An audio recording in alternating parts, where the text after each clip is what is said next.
목사님들께서 아실지 모르겠지만 종교자유정책연구원이라는 곳이 있습니다. 한국교회를 전략적으로 공격하는 단체인데요. 사실 대광고를 법적으로 공격했던 그 강희석 군 사건을 기점으로 종자연이 만들어집니다. 근데 그때 종자연을 만들도록 기획하고 설계했던 사람이 저고요. 그래서 대광고등학교 소송의 사실상 전략가가 저였습니다. 그래서 우리 김순규 장로님께서 섬기고 계시는 로고스하고 이 결전을 했는데 결국은 우리가 이겼습니다. 그래서 우리라고 하면 그때의 우리죠. 지금은 아니고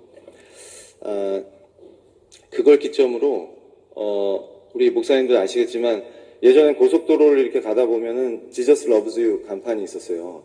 근데 그게 위헌이라고 공격해서 철거시켰던 전략가도 저였고요. 그 다음에 아마 기억하시겠지만 2008년 11월에 이 종교 편향 문제가 이슈화되면서 국가공무원법 개정안, 그게 당시에는 종교 편향 방지법이라는 이름으로 불렸었는데 그 국가공무원법 개정안이 통과되기 직전까지 갔었습니다. 근데 그 법을 기획했던 사람도 접니다. 그래서 그 법이 얼마나 위험한 법이었냐면 그게 통과되면 공적 영역, 그러니까 국공립학교 교사라든지 공직자라든지 이런 공적 영역에 있는 분들이 적극적으로 선교하다가는 형사처벌까지 받을 수 있는 그런 아주 무시무시한 법이었는데요. 그래서 아마 그 당시에 우리 교회에서 많은 기도들을 하셨을 걸로 제가 알고 있습니다. 그런데 이제 제가 그 법을 2007년에 기획했는데 2008년에 입법되기 직전까지 갔었던 것이죠. 그 외에도 많은 것들을 했습니다. 그러니까 교회에 사람들이 오게 되면 거기서 교회에서 투표하면 사람들이 모이지 않습니까?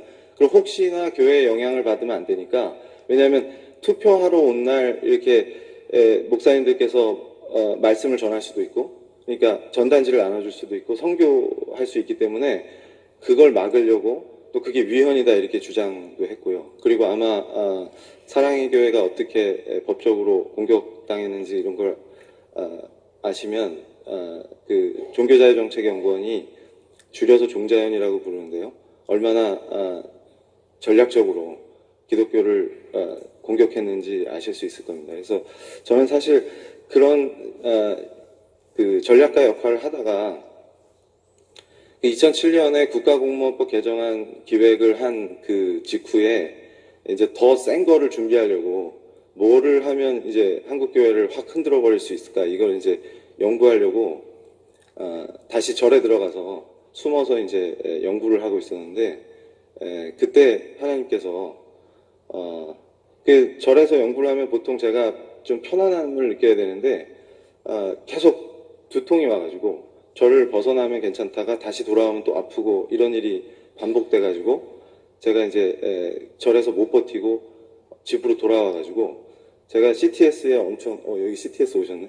CTS에 엄청 그 열심히 시청한 시청자였습니다. 그 당시에 왜냐하면 교회를 알아야 공격해서 파괴할 수 있기 때문에 교회에서 무슨 얘기하는지 그리고 이분들의 선교 전략이 뭔지 그 다음에 목사님들이 어떤 얘기를 하시는지 이런 거를 아주 면밀하게 체크를 하고 분석을 하고 했었습니다. 그러다가 그날도 이제 쉬려고 집에 왔다가 CTS를 켰는데 거기서 어떤 목사님께서 설교를 하시는데 예수님께 죄인임을 자백하는 그런 장면을 약간 연극처럼 이렇게 설교하시다가 중간에 목사님께서 이렇게 해주시는데 그때 평상시처럼 그 제가 이 조롱하는 말을 잘했었는데 죄인 웃기고 있네 이러면서 그걸 조롱하고 싶어가지고 너나 잘하세요 이런 식으로 조롱을 하려고 하는데 그 순간 갑자기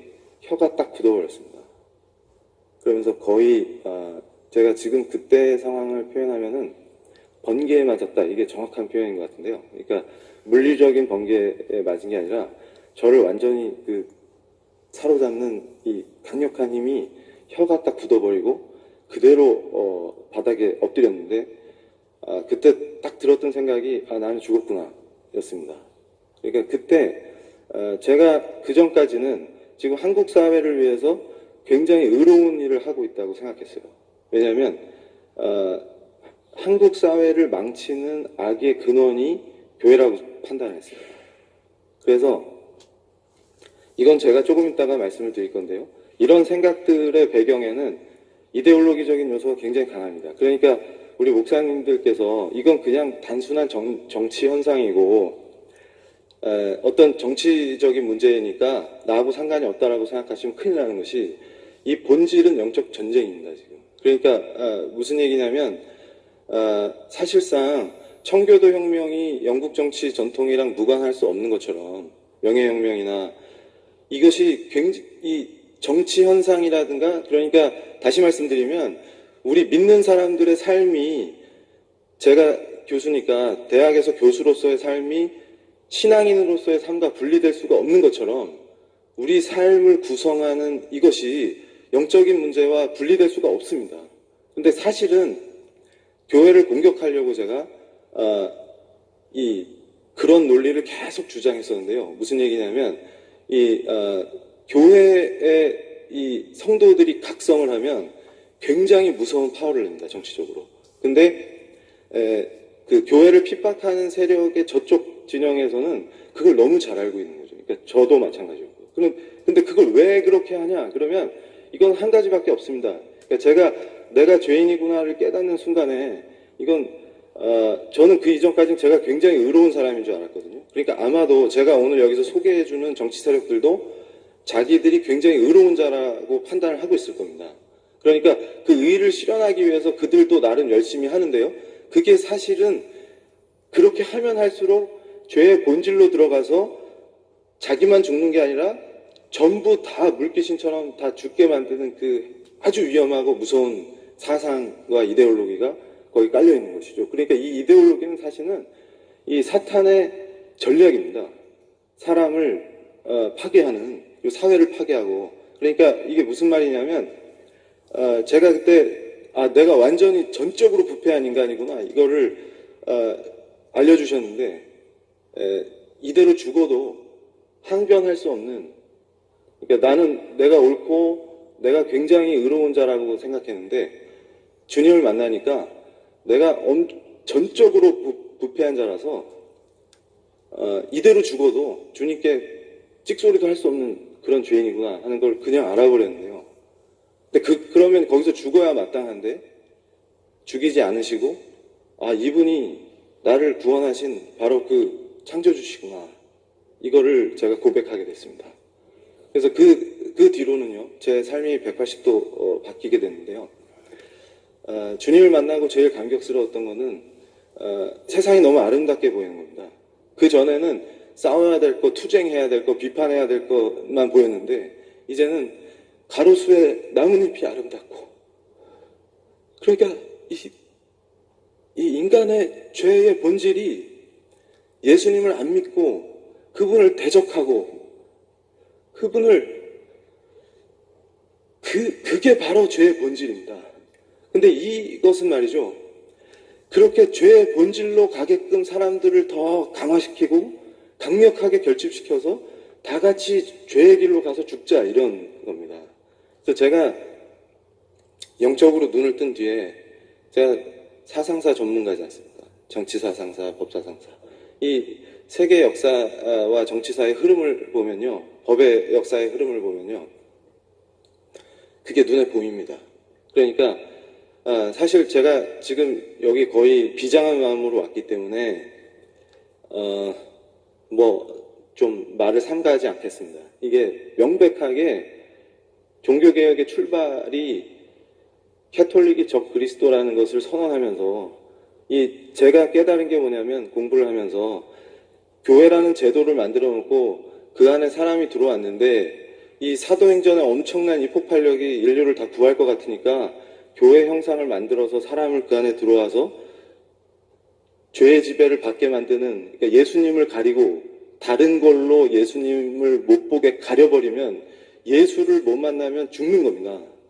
근데 그렇게 해서 사람들을 죽이려는 이 간교한 계략이 있었다는 것이죠. 근데 그때 예수님을 있는 그대로 증언하는 증언자들이 나와서 순교를 하면서 우리 프로테스탄티즘이 시작이 됐지 않습니까? 그래서 이게 유럽에 퍼지니까 위그노라든지 영국의 청교도 혁명이라든지 스코틀랜드의 언약도들이 순교하면서 피로 이 나라를 만드는 겁니다. 그러니까 무슨 얘기냐면 이 언약도들의 순교라든지 청교도들의 이 철기군을 만나면요, 당연히 재간이 없는 것이 순교의 각오로, 그러니까 예수 그리스도가 아니면 그 어떤 것도 용납할 수 없는 거죠. 그러니까 이 주님의 본질을 회복하지 않으면 다 죽는다는 것을 아는 겁니다. 그러니까 근데 우리는 지금 당장 여기서 사는 게 중요한 게 아니고 그분의 영원한 생명을 알기 때문에 순교할 수 있는 거를 제가 깨달았습니다. 제가 에딘버러에 가서 연구할 때 자연법 연구하러 갔다가 종교개혁 공부를 계속 한 겁니다. 그 현장을 답사하면서 언약도들이 죽고. 근데 이게 도대체 이게 뭐지? 제가 스스로 제 자신에게 자꾸 자문을 하는 겁니다. 이게 천정이 없는 감옥에서 비가 오고 춥고 고통스러우면 사람이 본능적으로 도망을 치게 돼 있거든요. 근데 이 사람들은 왜 도망갈 수 있는데 가지 않고 여기서 다 죽는가? 예수님을 부정하느니 죽는 게